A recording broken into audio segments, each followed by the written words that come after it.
Hello again, and welcome to Foreplay Radio Sex Therapy. I'm your host, certified sex therapist Laurie Watson, author of Wanting Sex Again, and blogger at Psychology Today and WebMD. And I have with me Dr. Adam Matthews, my co-host, who's a couples therapist, psychotherapist, and president of NCAMFT. Foreplay is dedicated to helping couples keep it hot. Thanks for listening. Now on to today's topic. Hi, it's Foreplay, RST, Radio Sex Therapy, with your couples therapist, Dr. Adam Matthews, and your sex therapist, the brilliant and beautiful Laurie Watson. What's happening? So sweet. I know, right? You're just trying too hard because you're trying to stay awake. I am tired. I'm tired, and when I get tired, I start to get mouthy. Yeah. Right. Okay. All my inhibitions come down. Oh, really? When I get tired, yeah, tired and drunk look basically the same on me. You can't really tell. You really can't tell. Not that I'm drunk that much. Yeah. Or at all. Anyway. Of course not. We are going to do the first today in what we hope to be a 4-part series over the next few episodes, where we are going to dive into Gottman's 4 horsemen of the apocalypse. Dr. John Gottman, famous couples therapist, probably one of the researcher, researcher. Mm-hmm. Been doing research since the 70s, I think, right? Yeah. For decades. We love your stuff, John. He developed what actually leads to divorce in marriages. Right. And that's the big thing. They're trying to pinpoint scientifically to tell lots of theories out there, but trying to say what actually leads to divorce, what actually leads to separation. And they found what they called the 4 horsemen of the apocalypse. If you find these 4 things in your relationship, then if you don't get rid of them, and you can get rid of them, but if you don't get rid of them, if they become a pattern in your relationship, it's like anywhere between 92 and 94, 95% chance that you are going to eventually, within the next 4 years, be divorced. Yeah, and Gottman has research as well on what creates successful relationships. He does. Which is basically turning toward your partner when they bid, when they toss out a bid. Do you respond? Right. And there's a certain ratio of having to respond to bids that says, yeah, your relationship will be successful. Yeah. And so we're going to talk about the horsemen, what they are, and how to get rid of them as well. Yeah, and today. The big one, right? I just rolled my eyes at Adam. He just rolled his eyes because we're talking about contempt. Contempt is, I would call it the headless horseman of the apocalypse, right? Okay, headless. Because it is the one that it's so emotional, right? It's not thinking, it is just emotional response to somebody else, particularly to our partner, but it's also one of the worst. I think it has like a 94% chance if contempt is present in your relationship. Yeah, right? You are in serious trouble. Your relationship cannot continue in that way, right? Eye rolling, which you just did, which they couldn't see. It was a beautiful eye roll. Almost as good as my almost 10-year-old daughter's. But that is an example of contempt. Right. When your partner says something and you literally feel like, oh, brother, and you roll your eyes at them, that is a sign showing contempt for them. Yeah. It is demeaning comments. It's belittling comments. Diminishing them. Yeah. Right. Diminishing their personhood, right? Because it's very dehumanizing. Contempt. Contempt is name calling. Yeah. Right. You're so selfish. Or just you jerk. Or worse. Or worse, right? Or worse, your body is just giving off signals that you cannot stand the person that you're with. Right. And I think, and you tell me what you think about this, but to me, it is a real villainization of the other person. Yeah, it's more than just anger about what they're talking about. It's anger at them. It's rage at their person. Yeah, because you've located the problem within them. Right. Right. Because you said the problem in our relationship is you. It's not even what you're doing, it is who you are. Yeah. And you have not been able to change who you are. And so we are stuck to this my way. liking. And so you're doing everything you can to really communicate that. Right. And contempt gets in the way of so many things because you can't, if I villainize you, right, if you become a villain, if you become Darth Vader in my eyes. I can't see you any other way. No, that's exactly right, because villains can't do anything but be villainous, right? They only, and I've had, people have a hard time recognizing this. When I pointed this out to people, they go, oh, I don't do that, right? Almost every time they say, well, I know that there's good in them. And then the person will say something that they actually want, and the person will go, you've never been able to do that. You can never do that. You've never done that before. You've never done that before. You've only done it because the counselor who we're paying so much money to made you do it. That's exactly right. Yeah. They cannot see good in the other person. Right. And it makes it really difficult. Yeah. I mean, some of it comes from, I think, people don't know how to relate in an intimate relationship. I had this one couple who, it was very disheartening. But they had been in a long pattern where he would literally call her names, the B name, the C name. Right. I mean, done, right? Yeah. And this is how he had seen his father treat his mother. And this contemptuous way of relating. I mean, it was just, in some ways, when things got stressful in his relationship, he dropped into this pattern, but it was so damaging to her. Yeah, it inflicts a lot of wounds. Yeah, it did. And, they didn't actually make it. Yeah. What is the percentage, Adam? 94. 94. 94%. Yeah, 94. If you drop to this level, 94% that you will divorce or that you won't make it. Yeah.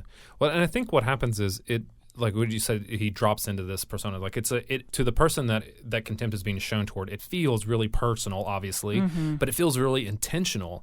And it may not be so intentional, like you said. It may be just their way of relating. But when things get stressful and anxious, then it's somebody else's fault. And particularly it's my partner's fault because of who they are, because of what the characteristics that they are showing. Yeah. Let's talk about gaslighting too, because I think that's another thing that is contemptuous. Right? I mean, it's when the person is is lying, essentially, about something, doing something, but denying that they're doing that. They keep telling their partner, no, you're just seeing something. You're perceiving it wrong. You're perceiving it wrong.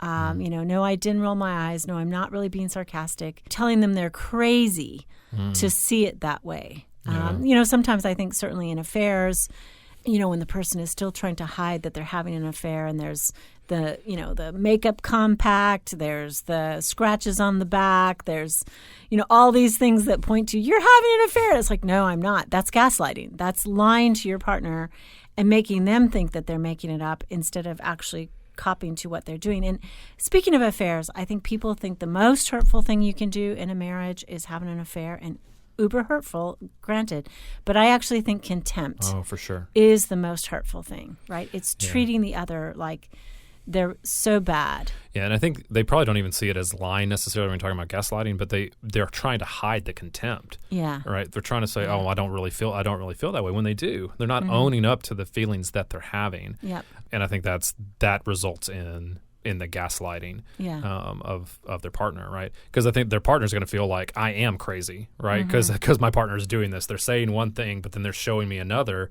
and I can't make sense of that. They don't line up. My favorite one is when the partner says something really sarcastic, and the other partner reacts and says, gosh, that's painful. And it's like, I was just kidding. Oh, yeah, that's all. That's terrible. I was just joking around. I'm just kidding you. I didn't really mean that. I don't really mean that. And it's like wicked tongue. I have had multiple clients who have said some form of the fact that their partner will say, well, if you do that, we're getting a divorce. And then turn around and go with, I was just joking. Or I'm not serious. I'm not serious. Right? Yeah. I mean, when you start bantering around and saying or throwing around the divorce word, right? I mean, there's high stakes in that. Oh, yeah. Really high stakes, and it causes so much insecurity in the partner. Yeah, and I think it undercuts anything else that's good that's happening in the relationship. It can't sustain it. For many people, they hear that divorce word and they are absolutely frozen. Oh, it's yeah. like, oh my God, it's that difficult. We can't even work on this because you're about to leave me. Yeah. They lose all hope of working on something. And you can't trust it, right? They may be saying they're joking, but then you go, well, are they really? Yeah. Right. Yeah. I think the other thing that contempt really does, it really prevents us from listening to each other. Like there can't be any real good listening in the relationship when contempt is present, because all you're listening for the message that they actually think you're okay, right? The partner that your contempt is being shown to starts to feel that way. They're just trying to listen for some good, and they can't really hear anything because all they can hear is the bad. And the contemptuous partner, again, just sees the other person as a villain, so they can't hear anything good either. So it spirals the relationship. It is a separation, right? Absolutely. It's a separation of perception, and it's also a pushing away of your partner. So that's why it leads to divorce, is because they are actually, growing further apart. And you can't have one of the necessary vital tools in a relationship is empathy. And when contempt's present, empathy can't be present in a contemptuous relationship, right? I mean, you can't care about what the other person cares about, which is part of why we're in that relationship in the first place, right? Is that I care about you and you care about me, and we care about the things that the other person cares about, and we're concerned when the other person is in pain, and they're concerned when I am in pain, and we can't do that when we're showing contempt, so that empathy just falls apart and fails. Yeah, so we want to come back and talk about how, let's say you are acting contemptuously, showing your partner contempt, or you are in a relationship with a person who's doing that. Last hope. We want to give you last hope, how to get out of that. And we will be back after this break. Thank you so much to all our Patreon supporters, right? Yeah. Patreon is a platform where you can directly support things that you love. We really want to expand the resources that we can be able to provide to you as our listeners. If, our work touches you and our work helps you, we would be so grateful for your support. Just go to our website, foreplayrst.com, and there you can find a way to support us, and you can see our episodes and our blogs. And thank you so much, guys. Speaking with certified sex therapist Laurie Watson from Awakening Center for Couples and Intimacy. Laurie, what is an intensive? So an intensive is 12 to 14 hours of therapy all in one weekend. And it's a way to really make fast progress compared to weekly therapy. I mean, there's just so much more you can get done when you have a chunk of time. Overcome the challenges in your relationship and your sex life. Learn more about intensives and Awakening Center's other services at awakenloveandsex.com. At Matthews Counseling, we believe it is our job to come alongside you in whatever difficult challenges of life you are in and help you rediscover hope and to find the strength that you have to face those challenges. We strive to create a safe and comfortable place for you to explore who you want to be and identify the obstacles standing in your way. Oftentimes, the first step toward finding help is the hardest, but it can also be the bravest. Give us a call at 919-587-8018. Find us online at matthewscounseling.net. We look forward to working with you. Hey everybody, we're back. Adam's going to do a trust fall. I'm going to catch him.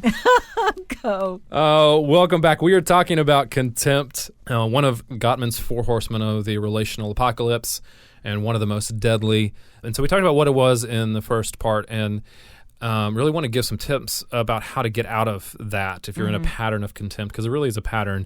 Yeah. And that's one of the things that I say. We talked some about people that show contempt. You're not bad if you show contempt, right? You've fallen into an unhealthy pattern. Well, you are undisciplined in my mind. Yeah. I mean, that may be the case. They're not bad, but it's bad behavior. Sure. I mean, it's destructive behavior. Absolutely. I think especially I would agree with you if you're name calling, if you're having lots of angry outbursts, if you're not, if you can't control your nonverbals. I mean, there may be a root feeling that is, if they could get to that, right? Maybe it's hopeless. That's exactly feel what I utterly think. Hopeless, and it comes out as this angry attack. I think sometimes people feel that way. I think that contempt comes out sometimes when you feel like you've done everything you can and nothing is going to change, right? That's it. Sometimes it's just manipulation. If I say this word, if I call this name, if I roll this eyes, if I show my displeasure, that's the only way that they're going to hear it. And then it comes out as contempt. Yeah, right? I think that, the first thing is to ask yourself, am I acting with integrity? Oh, yeah. That sometimes is a plumb line and a measure that says, I want to be who I am. I grew up in a family that did a lot of this contemptuous behavior, the eye rolling, the sarcasm, and all that. And I really purposed, I'm not going to do that. I'm not going to do that to my children. I'm not going to do that to my husband. I'm just not going to act like that. Yeah. And so I made a huge concerted effort in my own life to never do those things. I'm not sarcastic. I'm utterly like flummoxed by sarcasm. So if you really want to get me, go ahead and be sarcastic, because I don't know how to respond anymore. Yeah. I just I'm not going to be sarcastic back. But I hate that kind of stuff, and I think I've seen how destructive do you, Laurie? It was. Exactly. Do you? Adam, I do. Do you really hate it, Laurie? I really do. Yeah, I think to me it's a lot of times people that are exhibiting contempt in their marital or committed relationship don't ever do that with other relationships. I feel a little hurt. Oh, do you? No, sorry. I'm already feeling I was just joking. Hurt, Adam. I was just joking, Laurie. I was just kidding. Okay. I'm sorry. We can go on. I'm sorry. I forgive you. Thank you. No, I think they don't. A lot of times, people that show contempt in their committed relationship aren't doing that with their friends or other family members. Right. Sometimes they are, but a lot of times they're not. It's not who they want to be. They save it for somebody they love. Yeah. They save it for their most special person. Unfortunately, we do that, right? Yeah. I mean, it is the most difficult relationship. And people say that.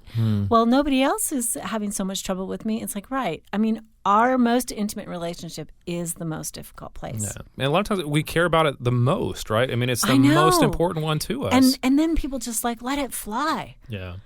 Yeah. Oh, and I think it's hard. And so I think figuring out how to get out of that can be difficult, but it can be done. And I think one of the first things that you have to start to do, and this comes to the discipline part that you were talking about, you have to discipline the way that you're talking.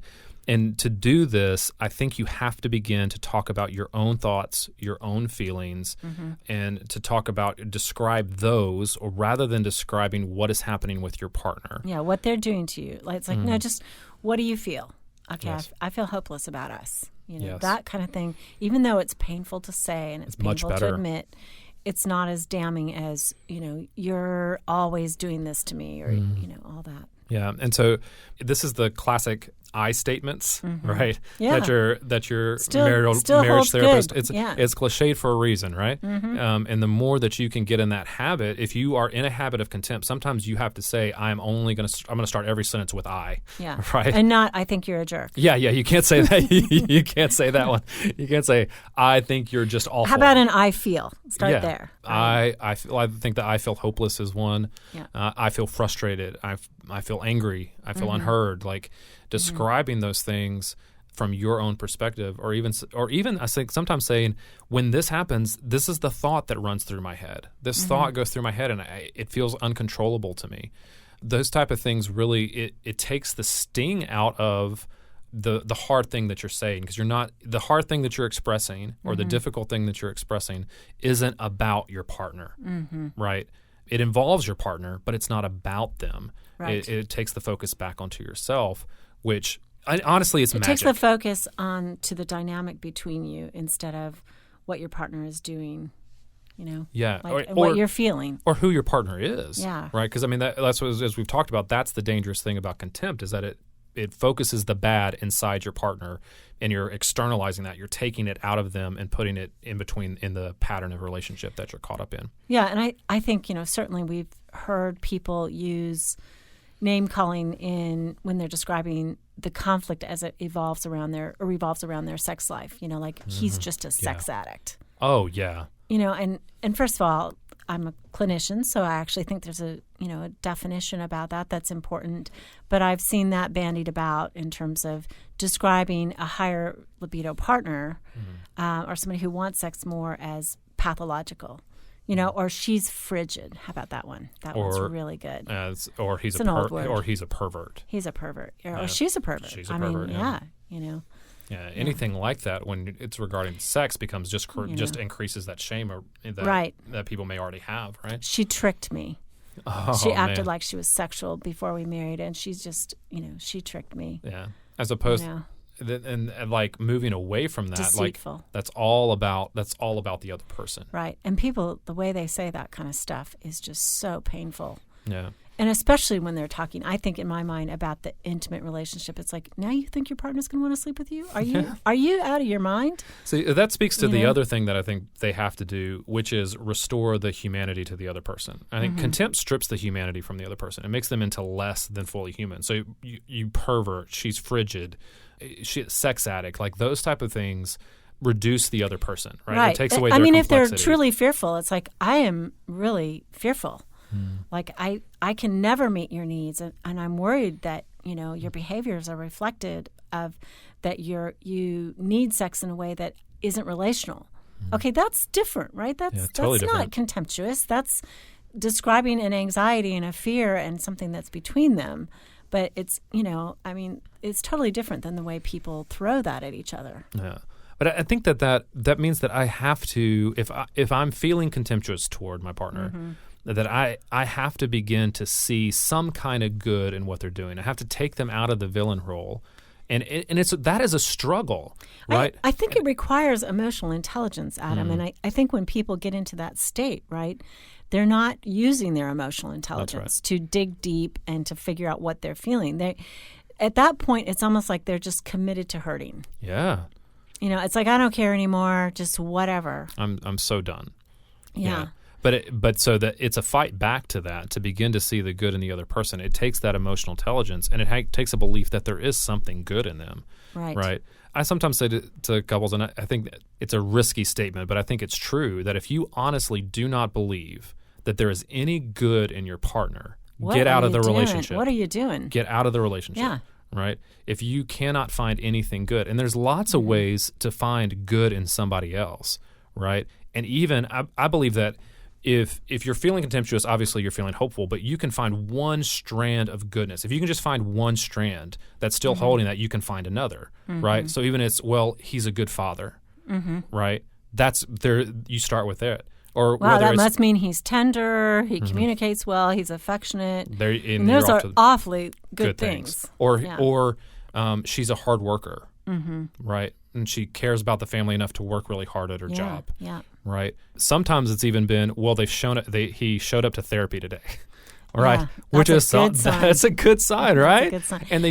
And people don't give that enough credit. I don't think. And speaking of therapy, if you're in a contemptuous place in your relationship, you need therapy. Come on. It's past doing. You need a third party to help you straighten this out. We want you to straighten it out, but you're past it. And to me, therapy is way cheaper than a divorce. It just is. It's cheaper on your hearts. It's cheaper on your children. It's cheaper in money for sure. Even at my price point, still cheap. Well, and even if people have waited on therapy, if they've gone past that, don't roll your eyes at me. My producer just looked at me. Seriously, every attorney I know in this community is like double what I'm charging. I think Laurie just got a little insecure about her price point, don't you? I think if you have gotten to a contemptuous point in your relationship, you probably have years invested. Yes. Right? This is not something typically that just all of a sudden burst onto the scene in year one of the relationship. And there's some exceptions, obviously, but most of the time you have tried a lot of things that haven't worked, and then just over time, it's just the contempt has just grown in your relationship. So you have that investment. This is an end state. It's like stage 4 cancer. Absolutely. This is an end state in a relationship. Yeah. You need the doctor. Well, and I guess we should probably point out that the tips that we're talking about prevent contempt as well. Right. If you're not at that state, but things are starting to feel hopeless, this is one of the ways to prevent that these tips that we're talking about from happening. If you've got all that invested, therapy is worth it, always from the perspective that you're talking about. But it's a fight to get out of this contempt pattern. Yeah, I think what you're driving at, what I hear is it's a projection, right? By the time you reach that point, just the way we project when we're falling in love, that they're all roses and they're all great. Yeah. We also project when we're falling out of love that they're all bad. And that justifies bad behavior on our part, to denigrate, to be sarcastic, to name call. To check out. To check out. Yeah. I think to withdraw. Literally, people... It's contemptuous. I guess that's another horseman, but I'll let you talk about that next time. But the stonewalling. Yeah. But to me, that, absolute silence when your partner talks to you, that's contemptuous. But yeah, I think it is. I think all the horsemen overlap in some ways as well. Sure.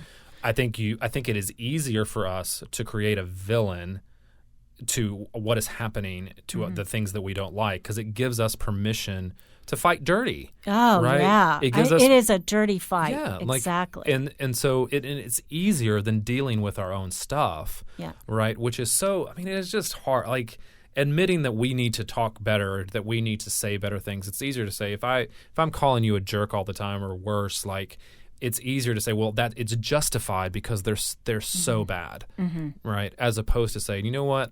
I need to be more disciplined in the way I talk. I need to be consistent in talking about myself. I need to fight for the good in the other person. Or we need to do the hard thing by going to therapy, right? Like, all of those things are harder. Contempt is easier than all of those things.